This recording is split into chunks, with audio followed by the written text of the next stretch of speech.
I'm in English, and it's my pleasure to be your guide in Prague today for a roughly speaking 6 hours time until 3 p.m. I would like to introduce to you also our driver. His name is Stano. So you can see that it is a little bit difficult behind the Don Giovanni Hotel, especially when the Germans come to Prague for the cultural weekends with Prague State Opera performances. It's always 4 or 5 buses of them. At the end of January, we had the coldest weekend in the last 25 years in Prague, and it was exactly on the weekend when the last group of skiers, American skiers, came from Austria to Prague. It was about minus 25 degrees Celsius during the night, around minus 17, minus 20, so we are talking about 23, 27 Fahrenheit during the day. So it was very, very cold. Today it's not as cold, but it is snowing quite heavily, plus a bit of wind, so it's not very pleasant for walking too much, but you are skiers, so I hope that you are used to this kind of weather. We have got 22 districts in the capital city of Prague. However, the most important and the most beautiful part of the city is district number 1. Is district number 1, that's the historical part of the city. It's also a part of the city of Prague which is protected by the UNESCO World and Cultural Heritage Fund since 1992, which means that we are not allowed to touch or to modify any houses in the city center area. The district number 1 consists of 5 separated, historically ununited towns, and these 5 towns, you could say, are located on both banks of the Moldau River, which passes through the city center of Prague. We are now still on the right bank of the river, but quite soon we will be crossing over to the left and then starting to climb up one of Prague's 8 hills.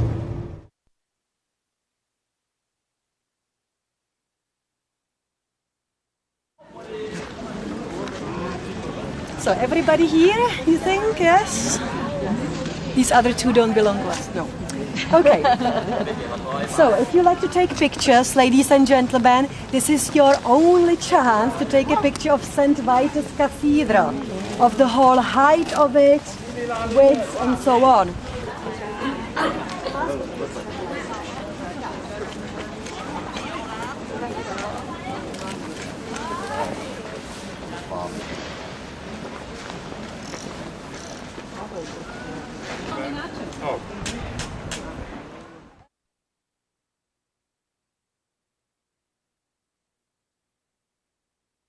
Is practically all built by the money or with the money of Maria Therese, the Austro-Hungarian Empress, Habsburg Queen.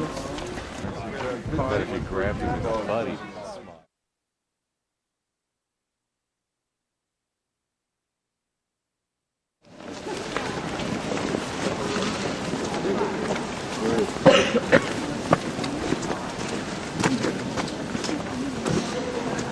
Well, ladies and gentlemen, don't worry, we will be coming back to this courtyard, so you will be able to take pictures and look at it again. This is the so-called second courtyard of the Prague Castle. We are talking about 3 courtyards at the castle. But because we are coming from the side, we are crossing the second one first. And then we will continue to the first courtyard, to the Prague Castle Square. We will come back after the changing of the guard. All of this area around you again was built during the times of Maria Therese, second half of the 18th century. It's classicist style of architecture. It reminds you probably of Vienna, Hofburg, definitely. Maria Therese did not like to come to Prague very often. She built this for all of her clerks, officials, tax collectors, advocates and judges. She had about 1,000 clerks in Prague looking over us, taking care of us, or keeping an eye on the rebellious Czechs, as she always put it. When she bothered to come to Prague from Vienna, she was always staying in the summer palace of Queen Anne in the Oval Gardens, in that nice Belvedere, as we call it as well. In front of you can see a stone fountain by a Mr. Kohl, so we call it Kohl's fountain or Leopold II fountain. On the left-hand side you can see a small Renaissance well, the only supply of water to the Prague Castle Hill for many hundreds of years. It's 14 meters deep, it does not have any water in it now, or at least the water is not used anymore. You can see also behind the Leopold's fountain or the Mr. Kohl's fountain, you can see a small chapel built for private use of Maria Therese. Today just an information office. So we will go now through this little tunnel and to the first courtyard. Okay, so ladies and gentlemen, what you can see behind the glass cases here, behind the glass windows, are the remaining parts of the oldest chapel at the Prague Castle. You will see that just old stones, bricks, nothing else is left, but it goes back to 882, the 9th century. Just to Wenceslav Square, it was this intervention with our sovereignty. The Second World War would not have started at all. That's what we can say in Europe.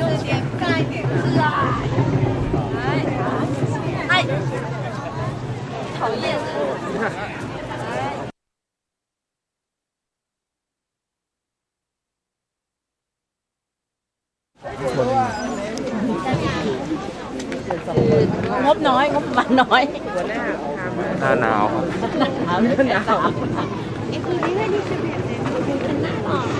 สโลมาโอ้ยโอ้ย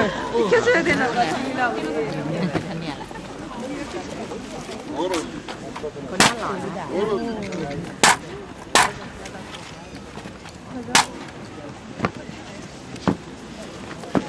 ส่ง2 คนไปยืนคนกลางเลยหัวหน้าพามาเฉยเถอะเสียบกันเลยปืนดับไปปืนเปลี่ยนให้คนหล่อเขาไม่มีอุตส่าห์มายืนลุ้นเนี่ยไปเหนื่อยคนที่บอกว่าเปลี่ยนบอกว่าเมื่อกี้ใครจะดูเส้นใจหมดเลยอันมาหน่อยดิไม่เขาหมดเลยอย่างเป็นกลุ่มตัวเท่านี้กุลรักก็ยิ่งของเพื่อนกุลรักเสียฟังเขาดังเหมือนคนข้างหน้าเมื่อกี้เนี่ย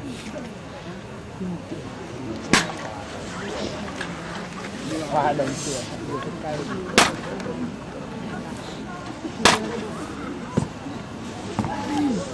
สูงไม่ออกเลยขาแข็งใช่แบบนี้โรคเกาโดนเข้าไปทั้งโรคเกา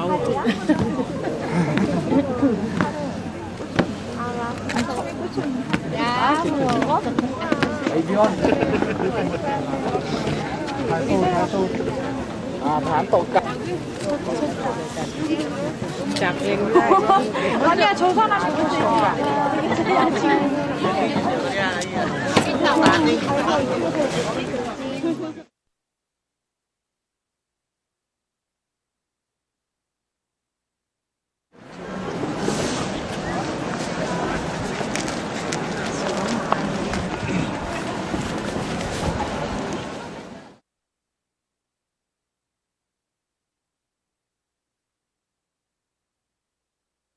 And you can see here in front of you the site of the St. Vitus Cathedral. So later on we will be going inside to tour it as well.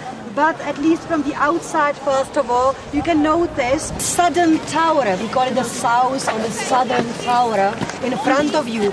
That was added together with a heavily gilded window during the time of Rudolf II, the Habsburg emperor who lived in the 16th century. He was the only Habsburg king whoever decided to move away from Vienna and live and settle permanently in Prague. So Rudolf II time was the nice time for the Czech part of the empire. That's why the letter R above the heavily gilded window for the Rudolf II for his initials. The rest of the cathedral was finished. This was the only entrance exit from the cathedral. And even today, the kings and queens, when they come on official visits to Prague, must go through this Golden Gate mosaic.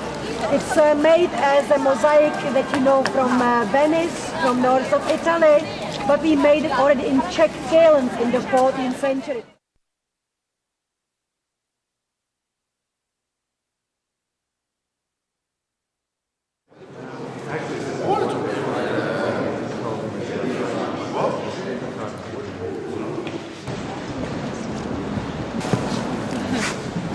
Okay, so we are in one of the oldest parts of the old royal palace. Now you probably noticed that what we call Prague Castle is actually a very large area. It's a big complex of many palaces, churches, one cathedral, and all kinds of other today galleries and so on. So Prague Castle is not just one building. However, we have got this old royal palace here, which has got 3 floors. The floor which is under us goes all the way back to the 12th and the 13th century. It is Romanesque architecture. This floor, you could say it's ground floor today, is late Gothic. So exactly 1500s and onwards. This great hall on the ground floor is called Vladislav Hall. You have the W letter also above the main entrance to the meditative chapel of the king. Vladislav, that was the W spelled, was a Czech, Polish and Hungarian king as well, who lived at the beginning of the 16th century. In that time we were together with these other 2 countries, so quite a large kingdom really. And he started to build this beautiful great hall in the old royal palace. It's called Vladislav Hall after him. As I said, it's late Gothic, judging by the ceiling. You can still see the ribbed vaulting on the ceiling, which is typical for the Gothic times. But the ribs are not as strict as in Gothic churches or palaces. You can see that they actually make petals of roses on the ceiling, dancing together, intertwining and so on. Because we had so many fires here, largest one in 1541 and then other ones as well. So from the Gothic times or late Gothic times there is almost nothing left except for the ceiling. You have to understand that we had open fires in every corner of every room of this old royal palace well until the end of the 18th century. Now Vladislav Hall, when it was built in the 1500s, was the largest indoor space in Europe. Largest as the size of it, the length of it, and also the height. Because it was so beautifully painted and because it always had wooden floors, it was used for many different kinds of things. Markets, indoor markets for the Czech kings, became very famous all over Europe for indoor jousting competitions. So, we will go up the stairs if you like to have a look inside of the private chapel of our king. So what you see in front of you, looking down, you're looking at an old chapel. It started to exist in the 14th century, we know that for sure. It was a private chapel of a very famous Czech king, Charles IV. Now Charles IV was not only a Czech king, but he was also in his time the Holy Roman Emperor. So in the 14th century, we had really the golden age because Prague was more important than all the other big cities in Europe as you know today. So 14th century was for us like the 17th century for the Dutch or 18th century for the English. So, but it never came back afterwards. Charles IV is the most famous king in our history. We are also very proud to have him because he was at least half Czech.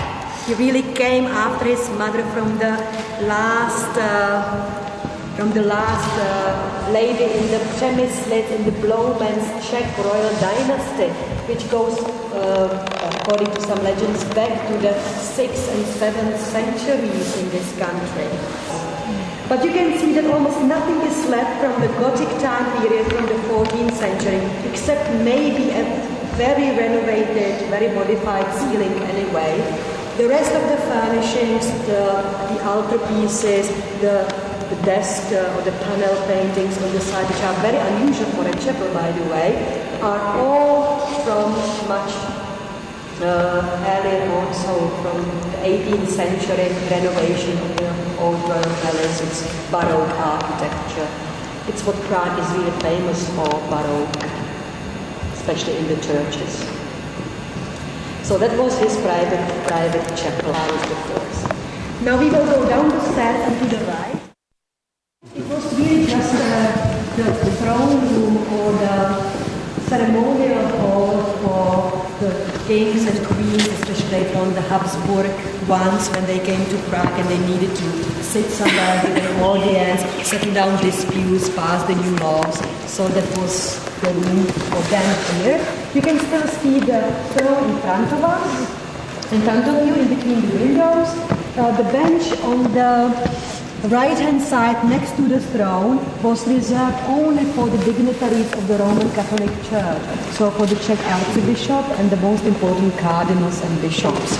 The rest of the pews were reserved for the noble representatives, the aristocracy, most of it of German or Austrian origin anyway, as the names suggest, because they were all mixed together with Czechs, but really it's Austrian. And we had one specialty, it was quite unique in Europe already in the 17th century, from the 17th century onwards. The Habsburgs recognized the growing influence of the Czech bourgeoisie, of the business people from the old town and from the other royal towns around the country. So they allowed them to listen, to be present at the hearings and the audiences in court procedures. They had only one right to vote, so basically they could not do really anything with that, but they could be present. They did not get it from the second hand, the minutes or whatever. Because they were not of noble origin, they were not allowed to sit in the pews like the noble people, only to stand on the little balcony next to the window. But it was very democratic for the time. Now the scribes, because they were again educated people but not noble people, they were only working for the king and queen, so they were hiding on this beautiful Renaissance podium or Renaissance platform, or behind it, inside, and they were listening to the hearings and taking down the reports, writing down the reports, the minutes. You can see in the corner of the old parliament the stove, which came around the year 1808, as I said, from the Flemish countries. So the first really proper heating of the old royal palace, very late. And on the pictures, I think that you can tell me who is on the picture, the lady, quite corpulent in a white dress. Maria Theresa, yes, of course. Her husband, Francis of Louvain. One of their 16 children, you know that 13 of them survived until adulthood. Joseph II, the successor to the throne as well, the very tolerant king on the one hand, for some people maybe not so. So we will now go out, we will go to the left, and we will exit from the old royal palace via the gently sloping stairs, which were built for the horses' hooves to carry in the knights in heavy shiny armor.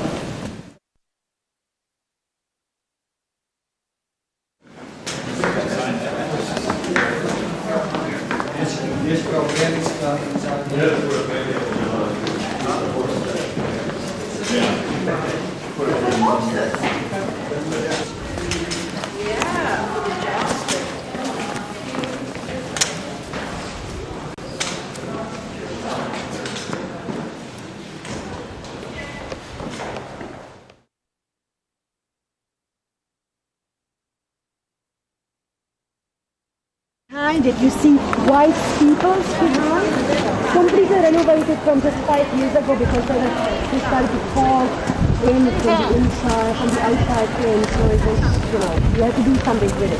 But St. George Basilica itself, with those white shrouds at the back, is Romanesque architecture. It goes back to 925 and the adjacent convent of St. George 975. So it's the second oldest thing at the Prague after that little chapel we saw at the beginning.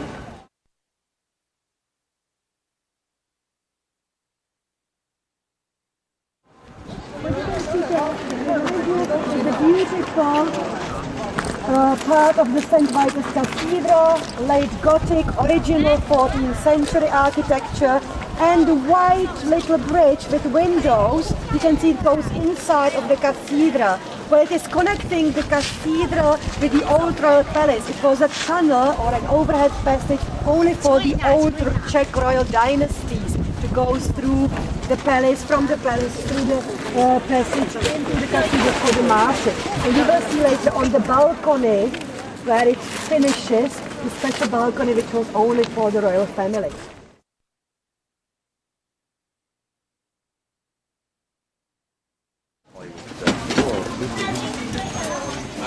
It's called the Golden Lane. Golden Lane is a must-see in Prague, just like Charles Bridge and other places, because it is probably the most picturesque and definitely the tiniest streets in Prague, if not in the whole country. What you see on your left-hand side is what the Golden Lane is about. These tiny houses with pastel colors glued to the fortification defense wall, Parkan, from the 15th century. The houses themselves from the 16th, beginning of 17th maximum. All of them used to be the dwellings of goldsmiths and their families. Now, the second house, the blue one, number 22, was the place where Franz Kafka lived for a few months in his life. It was actually the house that belonged to one of his sisters, to be honest. So he's much more connected with the Jewish quarter and the old town. This was just for a couple of months in 1917 to compose one of his famous novels, or to finish it. What you see is that it is a one-way street with cobblestones. So, I will give you now some time for lunch and also free time to explore the houses today with a lot of souvenirs inside. They sell books on Prague. They represent, or they should represent, all the arts guilds connected with this country. So, they've got one cafe right here, one coffee shop right here at the beginning of the Golden Lane.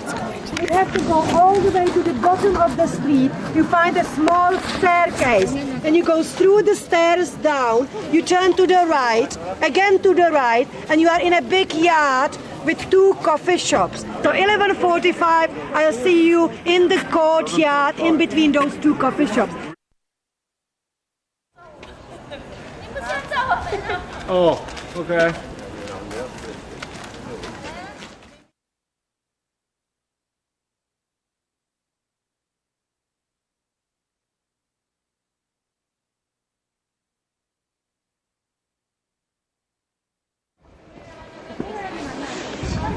So, ladies and gentlemen, we are standing in front of the St. Vitus Cathedral.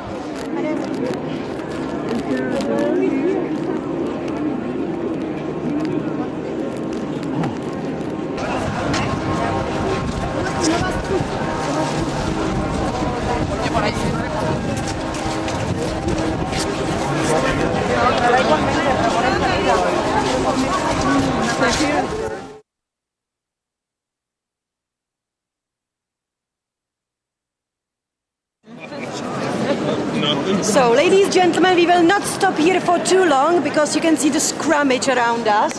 But I would like to point you at the most famous window of the cathedral. It's painted, not a proper stained glass, the only painted one in the cathedral, by a very famous man known by the name of Alphonse Mucha, M-U-C-H-A, Mucha. You pronounce his last name in various ways. He was of Czech origin. He lived most of his life in Paris, in France, produced pictures and posters for people like Sarah Bernhardt, very famous actress, but much more than producing posters and calendars, he liked to paint themes or topics from religion. So this is the arrival of Christianity into pagan Czech lands in 863.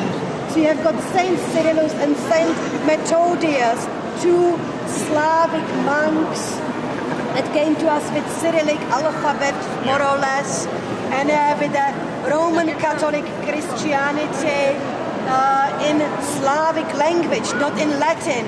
So that's why we also accepted it as Western Slavs very quickly, because we could understand it, not the Latin form which came afterwards. So just please take a picture if you like to, preferably without flash.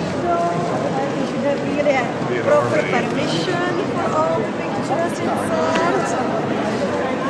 But I mean, usually they don't check that. It is.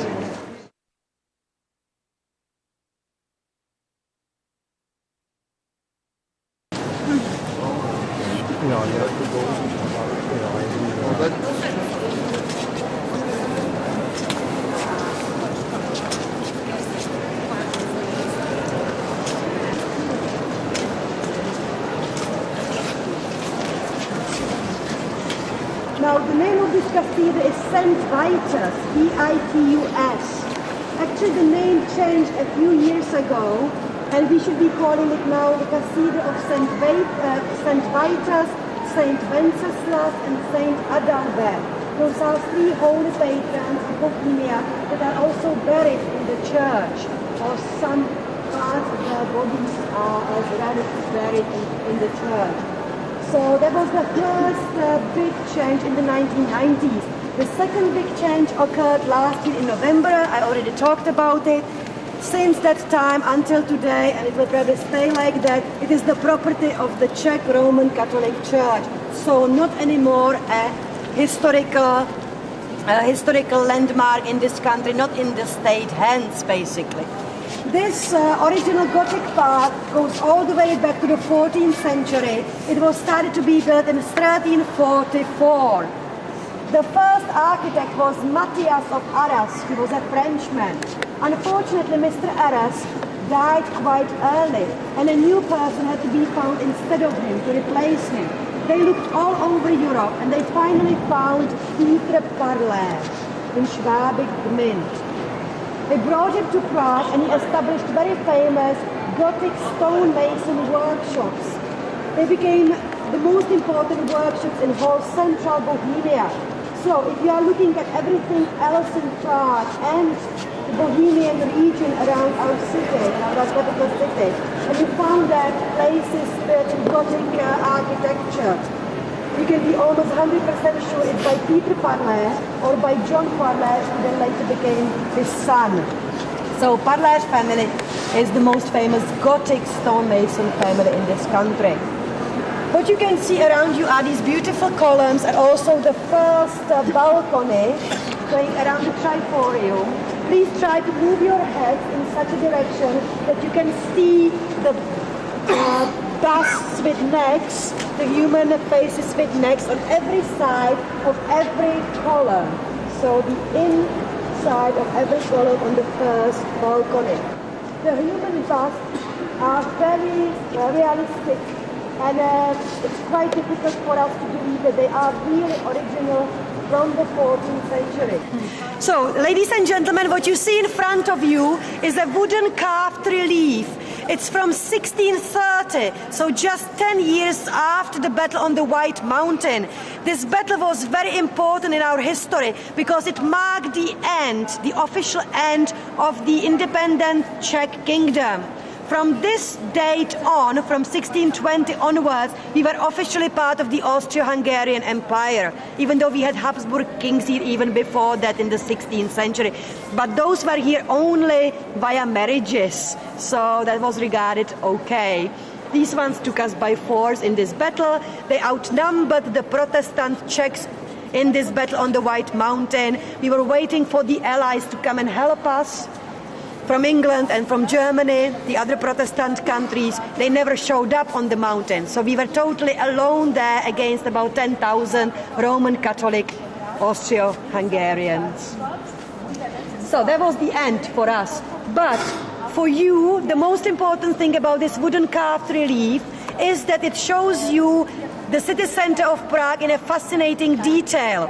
You can see here that in almost 400 years, nothing changed in the city center. It's still exactly the same as in 1630. On the left-hand side, the old town, surrounded by the new town complex of buildings, Charles Bridge. Then on the other side, the little quarter, and on the top of the hill, Prague Castle with the tower of St. Vitus Cathedral. The only change between today and the 1630 is there are no statues on this bridge in that time. Today you have got 30 statues, 15 on each side of Charles Bridge. But the first statue appeared on the bridge in 1683, and this is from 1630. So the person who made this wood carving could not have known about the future idea. It's quite a famous story from the end of the 14th century. The man sitting on the throne is Wenceslas IV, the son of Charles IV. Unfortunately, as it sometimes happens, the offsprings of very clever, intelligent people are not as clever. So he was quite a weak king politically and also in his personal life, suffering from leukemia and a lot of drinking problems, supposedly. He was married to this lady called Queen Sophia. Now you can see that Sophia is making confession to a bishop who was responsible for the St. Vitus chapter for this cathedral. The king became naturally intrigued by the confession secret, so he started to interrogate the bishop very heavily. The bishop's name was John of Nepomuk. John of Nepomuk did not reveal the secret, not even to the king, and for this he paid with his life. He was dressed up in a very heavy armor, taken to the middle of Charles Bridge and thrown into the Moldau River. He drowned. The spirits lifted his body or pieces of his body from the Moldau River. 5 stars appeared above his head, and he is the most famous sculpture on Charles Bridge with 5 stars, where you can go in your free time and make a wish by putting the palm of your right hand on the little body, which is completely polished, gilded from people touching it all the time. There you can make 1 wish per person. It will definitely come true because all of the wishes are secret with him and safe.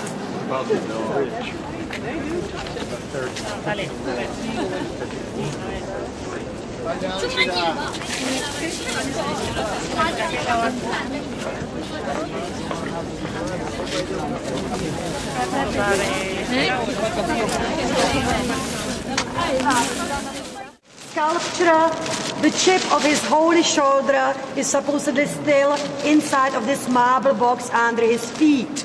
St. Vitus was one of the most important holy saints or patrons, holy patrons for Charles IV.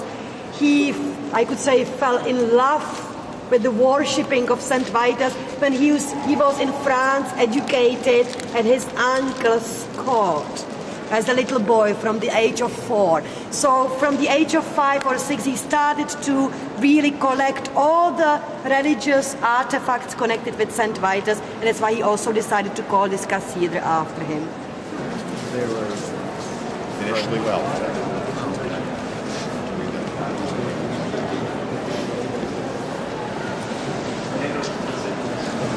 That's interesting there.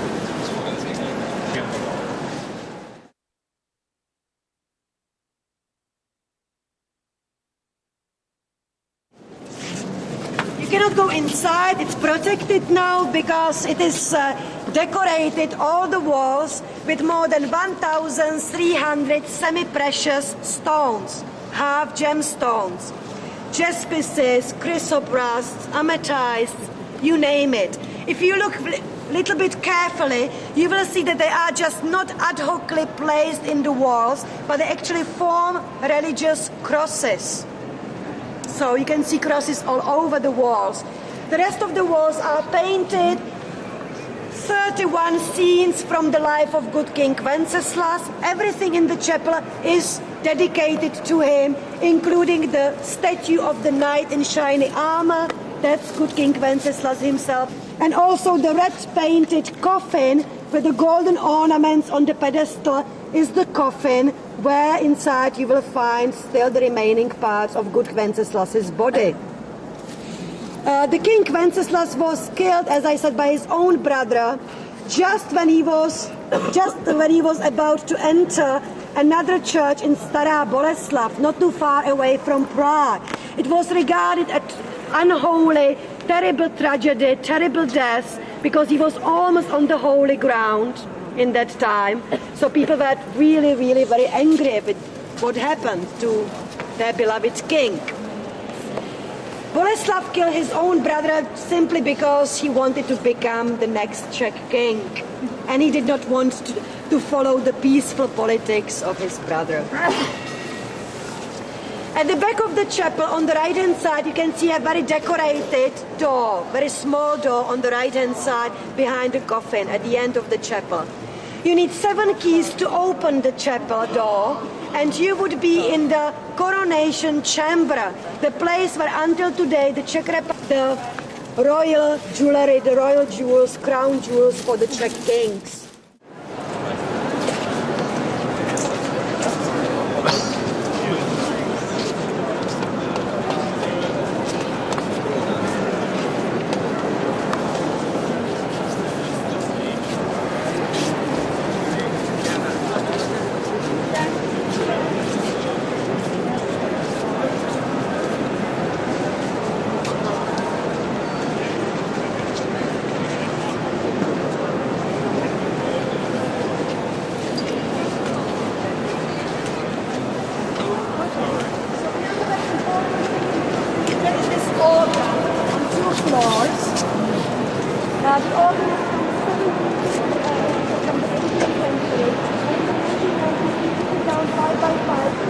St. Vitus Cathedral, as I said, now it's in flux. We don't know what it is going to be used for, if only by the church, or if we will be still allowed to do guided tours around, plus if it will be still a place for concerts, because this was a very famous concert hall for all of us for many, many years, in the communist time as well as now in the 1990s until this year. It can fit in about 3,000 people on the chairs. It was a very important venue for the Prague Spring and Prague Autumn festivals of classical music, for example.